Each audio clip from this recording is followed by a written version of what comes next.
Hello అండి, అందరికీ నమస్కారం. నేను మీ Sushmita. Welcome back to my channel Sushmita daily vlogs.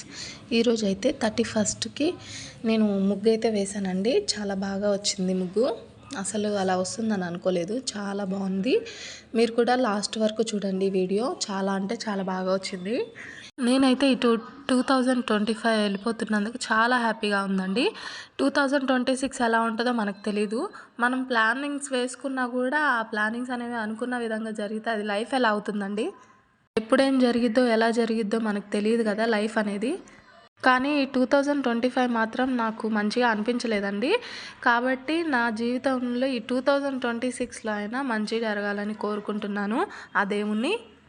అందరం ఆరోగ్యంగా ఉండి అంతా మంచి జరిగితే చాలండి. అంతకుమించి ఏమీ కోరుకోక్కర్లేదు. ఆస్తులు అంతస్తులు ఏం అవసరం లేదు. అందరం మంచిగా ఉంటే చాలు. నేనైతే ఈవినింగే వెళ్ళి కలర్స్ అయితే తెచ్చుకున్నానండి ముగ్గేయడం కోసం. ఈ ముగ్గు నేను 1 వీక్ ముందే అనుకున్నానండి ట్రై చేయాలి అని చెప్పేసి. కాకపోతే మీకు వీడియో ముందు పెట్టాలనుకున్నాను కానీ కుదరలేదు. కాబట్టి న్యూ ఇయర్ రోజు అయితే ఈ వీడియో వస్తుంది. అందరికీ హ్యాపీ న్యూ ఇయర్ అండి. అడ్వాన్స్ ఏముంది, ఇంకా న్యూ ఇయర్ రోజే పెడుతున్నా కాబట్టి అందరికీ హ్యాపీ న్యూ ఇయర్ అండి. ఇప్పుడు వెళ్ళిపోయే 2025 మీకు ఎలా ఉందో కామెంట్లో తెలియజేయండి. ఈ పేడ కలర్ అయితే నేను ఫస్ట్ టైం అండి వేయడం. అసలు చాలా బాగుంది. కలర్ అయితే బాగుంది కానీ మొత్తం ఇల్లంతా ఇదే కలరు నడిస్తే. దీనిపైన అయితే చాలా బాగా వచ్చింది. కలర్ వేస్తే ఎలా ఉంటుందో అనుకున్నాను. కాకపోతే గచ్చు మీద అయినా కూడా మంచిగా ఉంది. మన ఇంటి ముందు పేడతో వేసుకుంటే ఎలా ఉంటుందో అలాగే ఉంది. నేనైతే ఫస్ట్ చాక్ పీస్తోనైతే రౌండ్ వేసేసుకొని దానిపైన డిజైన్ అయితే వేశాను. నేను ఫస్టే ప్లానింగ్ వేసుకున్నాను ఎలా వేయాలనేది.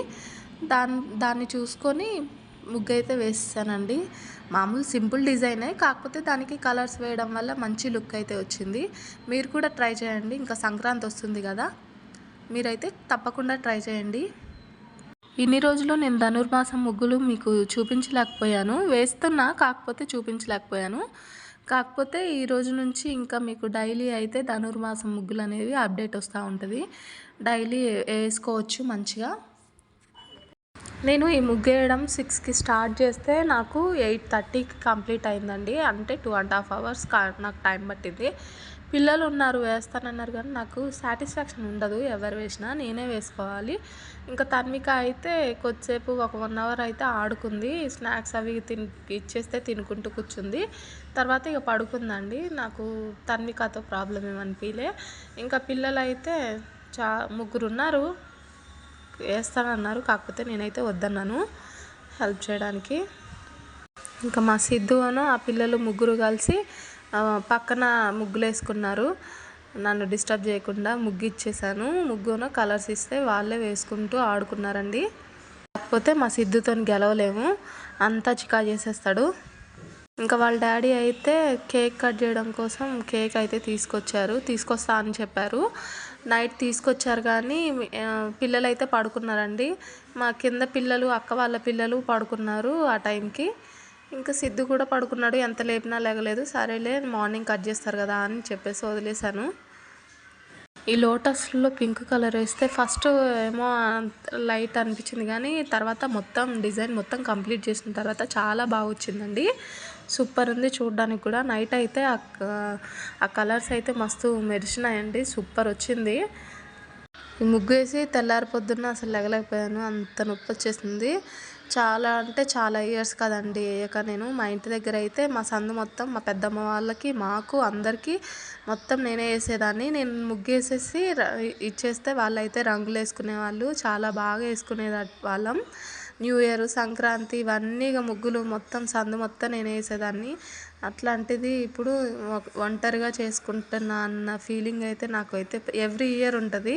అసలు ఎవ్రీ ఇయర్ నేనైతే ముగ్గు కూడా వేయట్లేదు. కాకపోతే ఈ ఇయర్ నాకు ఎందుకో చేసుకోవాలి, ఆడపిల్ల ఉంది కదా ఇప్పటి నుంచి ఇక అన్నీ చేసుకోవాలని చెప్పేసి నేనైతే చేస్తున్నాను. నేనైతే 2025లో అయితే ఇంకా మా అమ్మమ్మని తీసుకొచ్చారు కదా, జనవరిలోనే వచ్చింది అమ్మమ్మ. ఇంకా అమ్మమ్మ వచ్చిన దగ్గర నుంచి నాకు పనే సరిపోయిందండి. లాస్ట్కి మా మ్యారేజ్ డే కూడా మాకు గుర్తులేదు. ఒక 1 వీక్ ముందు అయితే ఈ మంత్ మా మ్యారేజ్ డే జనవరిలోనేనండి. ఈ మంత్ మా మ్యారేజ్ డే అని అనుకున్నాను. కాకపోతే మ్యారేజ్ డే కూడా మాకు గుర్తులేదు. అసలు మేము సెలబ్రేట్ చేసుకోలే. ఆ మ్యారేజ్ డే అయిపోయిన 1 వీక్కి ఓ మా మ్యారేజ్ డే అయిపోయింది కదా అని నేను అనుకున్నాను. అంటే అంత ఇదిగా ఉన్నాము ఈ ఇయర్ మొత్తము. అస్సలు మంచిగా అనిపించలేదు నాకైతే. ఏ స్పెషల్ డేస్ కూడా లేవండి. ఇదే నాకు special day. Last year last డేనే నాకు స్పెషల్. ఈ ఇయర్ ఈ డేతో నాకు బ్యాడ్ అంతా పోయి నాకు గుడ్ అనేది వస్తుందని చెప్పేసి నేను అనుకుంటున్నాను. గుడ్ ఇయర్గా రావాలని చెప్పేసి కోరుకుంటున్నాను. నా మ్యారేజ్ అయిన కాడ నుంచి నేను ఇష్టపడి చేసుకున్నా. నాకు ఆయన తరపున ఏమీ బాధగా లేదు, కానీ నా ఫ్యామిలీ విషయంలో మాత్రం నేను చాలా మిస్ అయిపోతున్నాను. నా ఫ్యామిలీ అంటే అసలు ఏ ఏ ఈవెంట్స్ అయినా, అంటే ఏ ఫంక్షన్స్ అయినా, లేకపోతే ఏ పండగలైనా, ఏదైనా నేను వెళ్ళడం లేదు కదా. నేనైతే చాలా మిస్ అయిపోతానండి. అసలు ఒక్కోసారి ఏడ్చేస్తాను. నేను ఏడవని రోజు కూడా ఉండదండి. ప్రతిరోజు ఏదో ఒక విషయంలో కూడా బాధపడుతూనే ఉంటాను. అంటే వెళ్ళడం లేదు, వాళ్ళని చూడడం లేదు, మాట్లాడడం లేదు. అసలు ఏ ఆడపిల్ల అయినా అలా అనుకోదు కదా. ఏ కష్టం వచ్చినా, సుఖం వచ్చినా, ఏదొచ్చినా పుట్టింటికి అయితే వెళ్ళకుండా ఉండలేదు కదా. కొంచెం ఒంట్లో బాగోకపోయినా రెస్ట్ కోసం ఆడపిల్ల పుట్టింటికి అనేది వెళ్తుంది. కాకపోతే నాకు ఏది లేదండి, పుట్టింటికి వెళ్ళడం లేదు కదా. నాకైతే చాలా బాధగా అనిపిస్తుంది. పండగలకి అందరూ అక్క వాళ్ళు ఫోన్ చేస్తూనే ఉంటారు. కాకపోతే వాళ్ళు వెళ్ళినట్టు నేను వెళ్ళలేను కదా, వాళ్ళు ఉన్నట్టు నేను ఉండలేను కదా. కాకపోతే మా హస్బెండ్ మాత్రం నన్ను బాగా చూసుకుంటారు. ఆయన విషయంలో నాకు ఏ లోటు లేదు, కానీ కాకపోతే ఎంతైనా తల్లి తల్లే కదా. ఈ ఇయర్ అయినా కొంచెం కలవాలని దేవుణ్ణి కోరుకుంటున్నాను. నా పుట్టింటి వాళ్ళు, నేను మా ఊరు వెళ్ళాలని కోరుకుంటున్నాను. ఆ దేవుడు ఏం చేస్తాడో.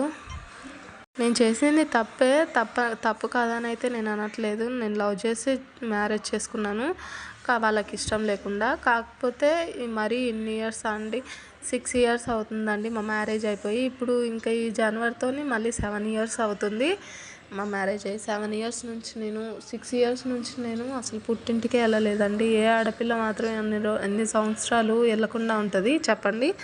నేనైతే ఈ విషయంలోనే బాగా బాధపడుతూ ఉంటాను. 2 పిల్లలు పెద్దోళ్ళు అయ్యారు, కాకపోతే అమ్మమ్మ ఇల్లు అనేదే తెలియదు పిల్లలకి. ఆ దేవుడు అమ్మమ్మ ఇల్లుని దూరం చేస్తాడు. ఎప్పుడు కలుపుతాడో చూడాలి మమ్మల్ని. కాకపోతే ఇట్లాంటి సంక్రాంతి పండుగలు మాత్రం మేము ఆంధ్రాలో బాగా చేసుకుంటామండి. మా పెద్దమ్మ వాళ్ళ ఇల్లు, మా అమ్మమ్మ వాళ్ళ ఇంట్లలో మాత్రం మాకు అక్కడ చాలా బాగా ఇష్టం. మేము ఏ పండగకైనా వెళ్ళమో తెలియదు, కానీ సంక్రాంతి పండగకి మాత్రం మేము అక్కడే ఉంటాము. అందరం కలిసి బాగా పప్పలు చేసుకోవడం, పిండి వంటలు చేసుకొని, డీజే పెట్టుకొని, డాన్సులు వేసుకొని, పాటలు పాడుకుంటూ, ఎంజాయ్ చేసుకుంటూ అందరం ఒకే ఇంట్లో ఉండి చాలా ఎంజాయ్ చేస్తామండి. కానీ ఆ డేస్ అన్నీ నేను మిస్ అయిపోతున్నాను. ఎవ్రీ ఇయర్ మా అమ్మమ్మ లేదు, కాకపోతే మా మామయ్య వాళ్ళ ఇంటికి అయితే మేము వెళ్తాము. పిల్లలు చూడండి ఎలా వేసుకుంటున్నారు ముగ్గులు. నా ముగ్గు చూసి కాపీ కొట్టేసి పక్కన వేసుకుంటున్నారు. మా సిద్ధుకు అలా ఇచ్చాను కాబట్టి కామున్నాడు, నా జోలికి రాకుండా. లేకపోతే మొత్తం అదంతా పాడు చేసేవాడు. లాస్ట్కి అయితే ఇలా చేస్తానండి. ఇక ముగ్గంతా వేసేసరికి ఇంట్రెస్ట్ అనేది పోయింది. ఇక new year, happy new year, welcome 2026 అని అయితే రాస్తాను. అందరికీ హ్యాపీ న్యూ ఇయర్ అండి. ఈ వీడియో కనుక నచ్చినట్టయితే లైక్ చేయండి, షేర్ చేయండి, సబ్స్క్రైబ్ చేసుకోండి. సబ్స్క్రైబ్ చేసుకోవడం మాత్రం